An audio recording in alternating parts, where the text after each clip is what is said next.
बोले श्री प्राणनाथ प्यारे की जय। बोले श्री सतगुरु जी महाराज की जय। प्रथम लागू दो चरण को, दनिए ना छुड़ायो खिन, लाख तली लालेडियाँ मेरे जीव के यही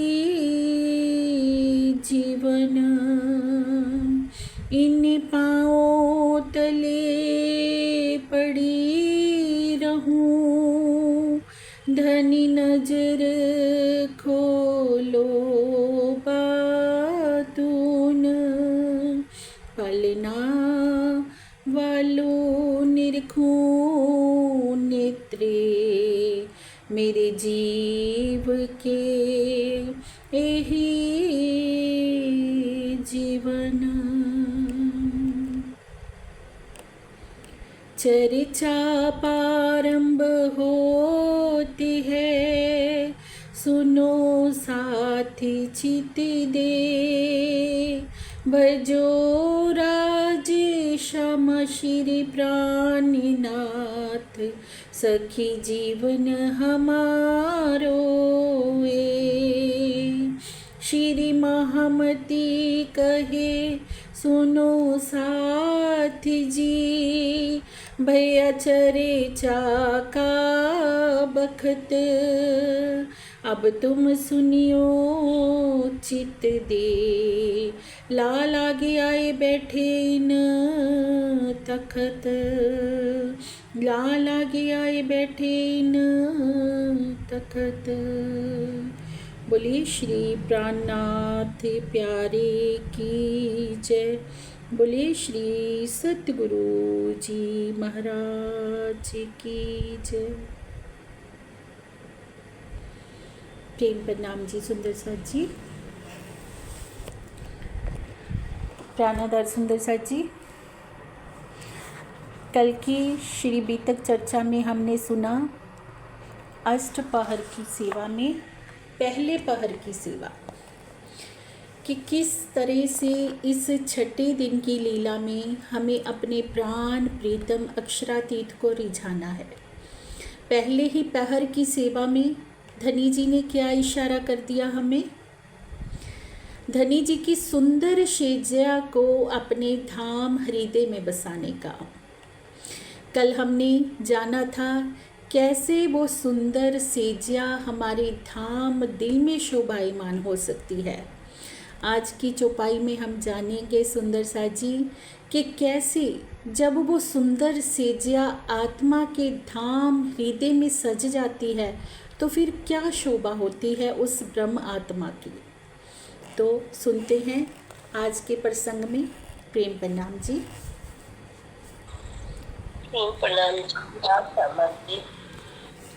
परती झालर झलकत लवाजमी नाही सुमार, परदे झालर झलकत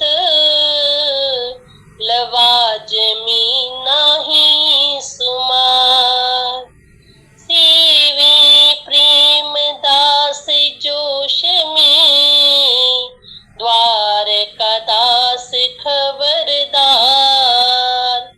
सेवी प्रेम दास जोश में द्वारका दास खबरदार। प्रेम प्रणाम जी राशमा जी। प्रेम प्रणाम जी। प्राण प्रीतम अक्षराती श्री लालदास जी के धाम हृदय में विराजमान होकर उस शोभा का वर्णन करवा रहे हैं कि जब सुंदर साथ अति प्रेम पूर्वक धनी जी की सेजिया सजा रहे हैं और सेजिया सजा ली है और इतनी प्यारी वो सजी है कि अब सुंदर साथ क्या हो गया है, रजा के माफिक हो गया है। धनी जी के हृदय के मौसम के अनुकूल जब आत्मा कार्य करने लग जाती है तो क्या कह रहे हैं, पर्दे झालर झलकत। अब पर्दे के ऊपर जो झालर लगी हुई है ना, वो बहुत ही सुंदर झलकार कर रही है। कल हमने सुना था कि किस प्रकार से जो चारों डांडे होते हैं, मन चित्त बुद्धि अहंकार रूपी, वो जब पूरी तरह धनी जी के ऊपर समर्पण करके अपनी शोभा को लेके खड़े हो जाते हैं तो धनी जी की मेहर रूपी छतरी की छाया हो जाती है। जिस ब्रह्म अंगना के ऊपर धनी जी की मेहर रूपी छतरी की छाया हो जाती है तो उस छतरी के ऊपर जो पर्दा है और उस पर्दे की जो झालर है वो कैसी झलकार कर रही है, अति सुंदर। अब इसका बातूनी भाव क्या है कि जैसे धनी जी की मेहर की छाँव तले बैठकर हमने इस नश्वर जगत के खेल को देखा या हम देख रहे हैं। जब इस नश्वर जगत में हम आए तो पल पल धनी जी की मेहर रूपी छाया हमारे ऊपर है। उस मेहर रूपी छाया के तले ही हमारी आत्मा के ऊपर पर्दा पड़ा। उस पर्दे के चलते हम धनी जी के हम सामने बैठे होते हुए भी सुंदर साथ जी धनी जी को देख नहीं पा रहे हैं, क्योंकि हमारे और धनी जी के बीच में एक पर्दा आ गया। अब जब मेहर की छाँव के तले आत्मा ने यहाँ से चलना प्रारंभ किया, पहले ही पहर उठकर उसने प्रीतम को रिझाना प्रारंभ कर दिया। सब गुण अंग इंद्रियां धनी जी के ऊपर समर्पित हो गई। जीव के मन चित्त बुद्धि अहंकार सब धनी जी के प्रेम में लीन हो गए। तो मेहर रूपी जो छतरी का जो पर्दा है ना, उस पर्दे के ऊपर प्रेम की ऐसी झालर झलकार करने लगी जिसकी शोभा अनंतो अनंत हो रही है। इतनी सुंदर उस झालर की शोभा हो रही है। जो झालर सज गई है पर्दे के ऊपर, अब पर्दा हट गया तो पर्दे के ऊपर जो झालर प्रेम की झलकार कर रही है ना, उसकी शोभा को अब देखो। वो शोभा कैसी है कि अब शोभा के अंदर जितनी भी सामग्रियां हैं, धनी जी की शोभा के अंदर जितनी भी सामग्रियां हैं, उनकी महामती जी कहते कोई सीमा ही नहीं है। अब वो समस्त सामग्रियां क्या हैं सुंदर साथ जी? प्रीतम को पाने के लिए प्रेम के रास्ते पर जब आत्मा चलती है, वो किसी भी तरह से चल रही है, कोई भी सामग्री को लेके चल रही है, चाहे वो तन से सेवा कर रही है, चाहे वो मन से कर रही है, चाहे वो आत्मा से कर रही है, चाहे वो धन से कर रही है, किसी भी प्रकार से अपने प्रीतम को रिझा रही है। हर एक सामग्री की बहुत अधिक शोभा है, किसी भी सामग्री की शोभा कम नहीं है। क्योंकि कोई भी सेवा हम करते हैं ना, तो उसमें हमारा तन मन धन जीव आत्मा सब कुछ लगता है। अगर हम तन से कोई सेवा कर रहे हैं, तन से अगर कहीं जा रहे हैं तो मन हो रहा है वहाँ जाने का, तन भी तो ही जा रहा है ना। धन है हमारी जेब में तभी तो तन जा रहा है ना, तो वो भी हमारी तन मन धन की सेवा है। अगर हम ध्यान में बैठे हैं तो ध्यान में भी हमारा मन ध्यान करने का हो रहा है, तभी तो ध्यान होगा। ध्यान में भी तो हमारा तन ही तो बैठेगा, तन ही तो आधार बनेगा।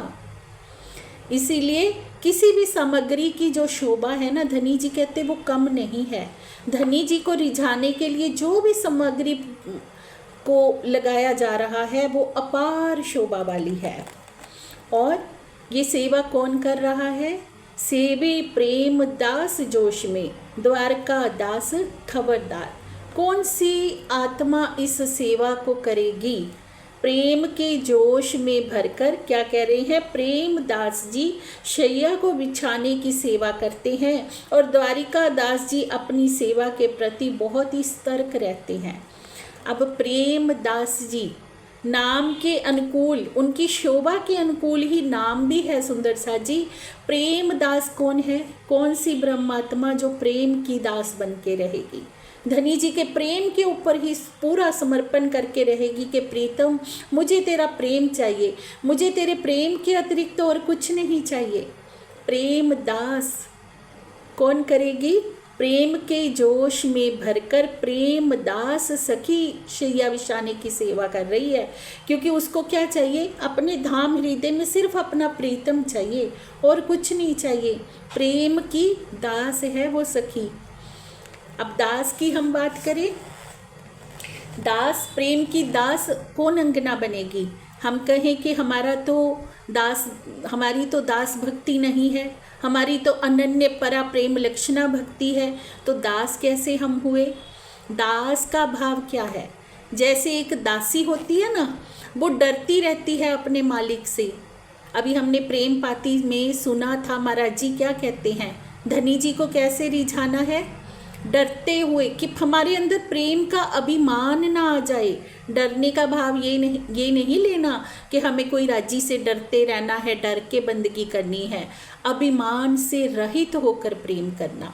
हम कुछ भी करें, कोई भी सेवा करें, तन से, मन से, धन से, जीव से, आत्मा से, हमारे अंदर अभिमान ना हो कि हम कर रहे हैं। कौन करवा रहा है? प्रीतम। वो करवा रहे हैं तो हम कर रहे हैं। ये है प्रेम दास होने का भाव। कौन सी सखी धनी की सेज्या को बिछा रही है प्रेम पूर्वक?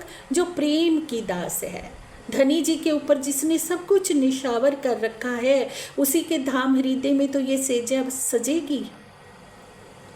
और क्या है? द्वारिका दास, जो उसके द्वार की दास है, कि धनी जी मुझे तो तेरा ही द्वार चाहिए, मुझे तो परम धाम चाहिए, मुझे इस झूठे संसार की कोठियाँ महल नहीं चाहिए, मुझे तो तेरा ही द्वार प्यारा लगता है। उसी के दिल में तो ये सेजा सजेगी, उसी को तो अधिकार मिलेगा ये सेजा सजाने का। जो प्रेम की दास बनेगी, जो द्वार की दास बनेगी। सुंदर साथ जी, बहुत ही प्यारे युक्ति पूर्वक धनी जी ने ना ये सारी शोभा हमें दी है। जाहिरी में, बातूनी में, हर तरह से हमें धनी को कैसे रिझाना है ना, वो पिया ने समझा दिया है इस शोभा में। बहुत ही सुंदर वर्णन सुंदर साथ जी हमें चलना बता रही है, ये पहले पहर की सेवा, कि हमें चलना कैसे है। पूर्ण समर्पण धनी जी के ऊपर, अपना कोई अहम नहीं, अपने तो अस्तित्व को विलीन ही कर देना है कि मैं तो कुछ हूँ ही नहीं। धनी जी मैं तो तेरी कियल, मैं तो तेरी हूँ, तेरी चलाई चल रही हूँ प्रीतम, मेरा स्वयं का कुछ नहीं है। मेरी तो एक ही इच्छा है, और वो मात्र इच्छा यही है कि आप मेरे धाम हृदय में विराजमान रहिए। आप मुझे छोड़कर एक पल भी ना जाइए। मैं स्वयं को ना देखूं, मैं जब भी देखूं मैं तुझे ही देखूं प्रीतम। मेरी तो यही इच्छा है, मैं आपके प्रेम की दास बनी रहूं, मैं आपके द्वार की दास बनी रहूं। जब ऐसी अवस्था आत्मा की हो जाएगी, आत्मा के संग संग जीव भी इस रहनी में आ जाएगा, तो कैसे उस आत्मा के धाम दिल से प्रीतम दूर रह सकते हैं? कभी नहीं रह सकते। तो उसके सुंदर हृदय में वो सुंदर शैया तैयार हो जाएगी, जो अति सुंदर है, प्रेम से भरी हुई है, आभा से भरी हुई है। और आगे सुनते हैं प्रेम प्रणाम जी। प्रेम प्रणाम जी। राशामा जी। पलंग उठाई बिछावत नारायण हर नंदन, पलंग उठाई बिछावत नारायण हर नंदन, कोई दिन ना थे करी करते थे रात दिन, कोई दिन ना थे करी करते थे रात दिन। प्रेम प्रणाम जी। राशा प्रेम प्रणाम जी। क्या कह रहे हैं प्राण प्रीतम कि जो श्री जी के पलंग पर बिस्तर को बिछाने और उठाने की सेवा है, वो नारायण दास जी करते हैं, और हरिनंदन जी भी किया करते हैं इस सेवा को। कुछ दिन तक नाथा जोशी ने यह सेवा की, वे दिन रात इसी सेवा में लगे रहते थे। अब देखिए, कोई ब्रह्मंगना कैसे धनी जी को रिझा रही है। प्रतिदिन धनी जी का पलंग बिछा रही है और प्रतिदिन उठा रही है। इसका भाव क्या है कि हम प्रेममयी चितवनी प्रतिदिन करें। प्रतिदिन प्रातःकाल जब हम उठें तो एक सुंदर आसन अपने हृदय में बिछाएं कि धनी जी आप इस आसन पर आकर विराजमान होइए, आप मेरे दिल की सेज पर विराजमान होइए, और प्रतिदिन हम ये कार्य करें। और क्या है, नाथा जोशी जी हैं वो तो क्या करते हैं, दिन रात ही इसी सेवा में लगे हुए हैं। और कोई ब्रह्म अंगना जिसको इतना इस सेजा को सजाने से प्रेम हो गया है, वो तो चाहती है कि मैं दिन रात ही लगी रहूं, दिन रात ही धनी जी के ध्यान में डूबी रहूं। एक बार पिया का आसन बिछा दिया तो उस आसन को उठाऊं ही नहीं, दिन रात बारंबार आसन बिछाती रहूं, बारंबार उस शोभा में लीन होती रहूं। तो ये कैसा प्यारा सुख है। जिन ब्रह्म आत्माओं ने इस सुख को लिया सुंदर सा जी, वो ही जान सकती हैं कि धनी जी की सेज्या को बिछाने का जो सुख है वो कितना अनंत है। प्रेम प्रणाम जी, आगे सुनते हैं। प्रणाम जी राशम जी। फिर की चित दे करी मथुरा गंगा दास, फिर के चित दे करी मथुरा गंगा दास, परमानंद भी संग रहे, सेवे धाम धन लिए आस, परमानंद भी संग रहे, सेवे धाम धनी लिए आस। प्रेम प्रणाम जी। प्रेम प्रणाम जी। फेर के चित दे करी मथुरा गंगा दास। इसके पश्चात ये सेवा कौन करते हैं, मथुरा जी और गंगा दास जी बहुत ही लगन के साथ सेवा करते हैं। अब यहाँ से हमारे लिए बहुत प्यारा सिखापन है सुंदर सा जी कि धनी जी की जो ये प्रेम सेवा हम करें ना, बहुत ही लगन के साथ करें। औपचारिकता हमें पूरी नहीं करनी कि हम संसार में आए हैं तो ये काम तो हमें करना ही पड़ेगा, बस एक औपचारिकता तौर से लगन से सेवा करते हैं, क्योंकि इसके पीछे स्वार्थ किसका है, हमारा ही तो स्वार्थ है। क्योंकि सेवा करे न जनाब ही अपनी आत्म के खातर। हमें सेवा करने से क्या मिलने वाला है, आत्मा का धन, आत्मा का वो धन जो हमारा हमसे खो गया है, जो हम पल पल पिया जी के चरणों में रहते हुए जिस आनंद को हम प्राप्त होते थे, वो आनंद इस माया के ब्रह्मांड में आकर छिन गया है। अब जिस आत्मा को ये गवारा नहीं है कि मेरी आत्मा का धन एक पल के लिए भी मैं उस धन से दूर रहूं, तो वो दिन रात इस सेवा में लगी हुई है। और उनके साथ इस सेवा में कौन लगे हैं, परमानंद जी, जिनके हृदय में क्या चाहत है, परम आनंद की चाहत है। पल पल इस सेवा में डूबे हुए हैं कि उनकी आत्मा चाहती है धनी का सुख। धनी का सुख पाने के लिए हम ये सेवा करते हैं। और इससे बहुत प्यारा हमारे लिए सिखापन है सुंदर सा जी कि हम धनी जी की सेवा कार्य जब भी करें, हमारे मन में चाहत क्या रहे, एक उस प्रीतम को पाने की, हमारे हृदय में कोई संसार की चाहत ना रहे। ये क्योंकि ये संसार की भक्ति नहीं है, ये अनन्य परा प्रेम लक्षणा भक्ति है। और प्रेम क्या चाहता है, एक अपने माशूक का मुख। प्रेमी क्या चाहता है कि मैं अपने माशूक को देख लूं, मेरा माशूक मेरे धाम की दिल में आ जाए, मेरे दिल की सेज पर आकर विराजमान हो जाए। और इसी चाहत को लेकर सब आत्माएं धनी जी को रिझा रही हैं, क्योंकि एकमात्र प्रीतम की हृदय में चाहत है। बहुत ही प्यारा सुंदर सिखापन हमें इस चौपाई के द्वारा है कि धनी जी को हम रिझाएं तो किस भावना से रिझाएं कि प्रीतम हमें आपका दीदार चाहिए, हमारे दिल से आप कभी भी जुदा ना हो। हम जानते हैं कि आप हमारे हृदय से जुदा नहीं हो, लेकिन इस माया में आ जाने से जो हमें आभास हो रहा है ना कि आप हमसे दूर हो, वो आभास भी आप हमारा मिटा दीजिए। हमारे हृदय को इस कदर अपना धाम बना दीजिए कि जहाँ पर आप और मैं प्रतिदिन प्रति क्षण आपसे बातें करें। मुझे हर पल ऐसा लगे कि आप मेरे दिल में हो और मैं आपके दिल में हूँ। ये है प्रेम। प्रणाम जी, आगे सुनते हैं। प्रणाम जी, राशामा जी।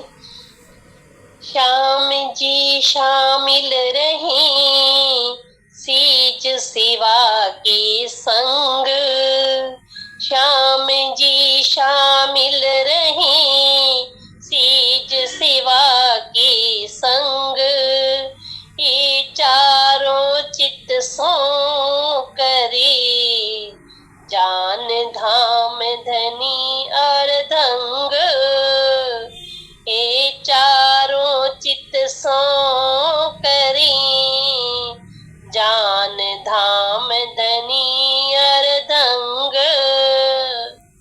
प्रेम प्रणाम जी, राशामा जी। प्रेम प्रणाम जी। अब देखिए सुंदर सा जी, श्याम जी शामिल रहे सेज सेवा के संग।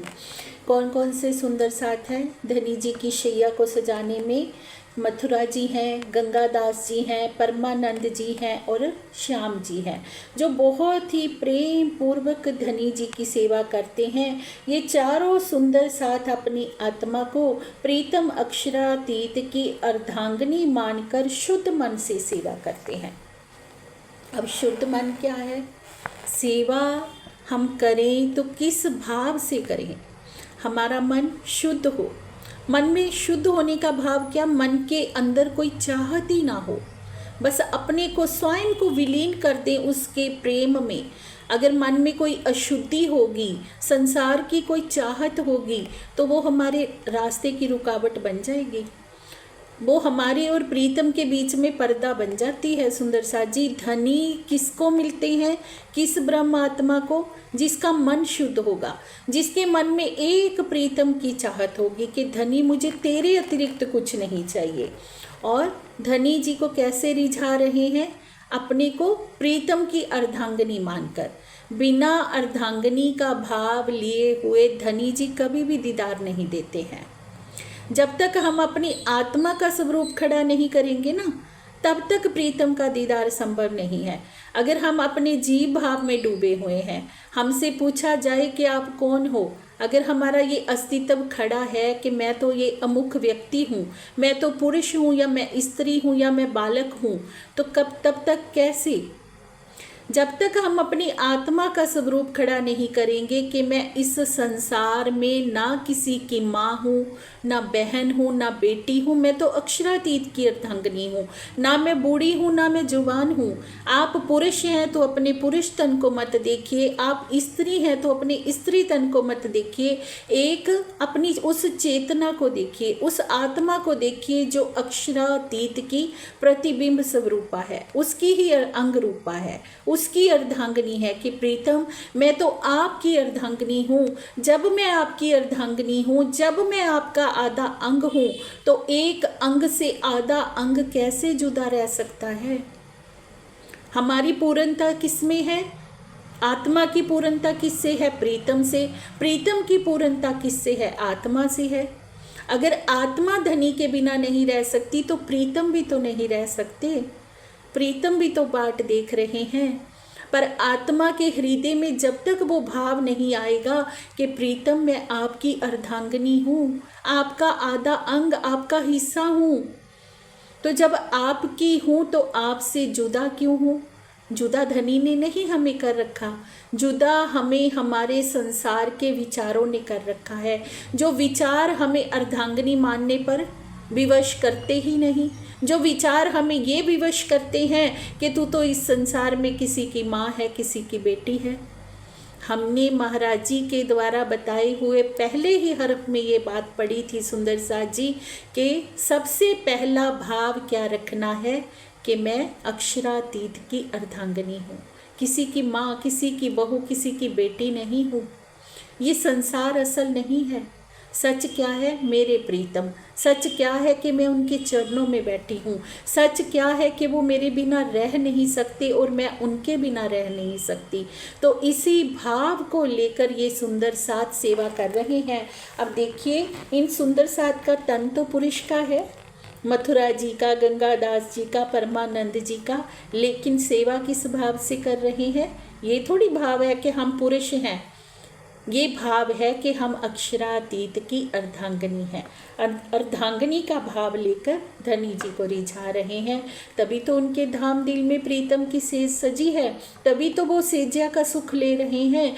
जब तक हम असल को नहीं पकड़ेंगे तब तक हम असल से मिलेंगे भी नहीं। नकल को पकड़कर हम असल से मिलने की कोशिश करेंगे तो सुंदर साथ जी कभी मिल नहीं पाएंगे। असल में लीन होने के लिए हमें असल को पकड़ना पड़ेगा। असल क्या है? सच क्या है? धनी का प्रेम। सच क्या है? हमारी आत्मा का स्वरूप। उसी स्वरूप में जब हम खड़े होके चलेंगे तब ही हमारी आत्मा जागृति की ओर बढ़ेगी। ये इस चौपाई के द्वारा बहुत ही सुंदर तरीके से पिया जी हमें समझा रहे हैं। प्रेम प्रणाम जी, आगे चलते हैं। प्रेम प्रणाम जी, राशामा जी। मानिक सेवी स्नेह सो, सब सेवा में खबरदार। मानिक सेवी स्नेह सो, सब सेवा में खबरदार। हजूर हाजिर रात दिन, सब सेवा में सिरदार। हजूर हाजिर रात दिन, सब सेवा में सिरदार। प्रेम प्रणाम जी।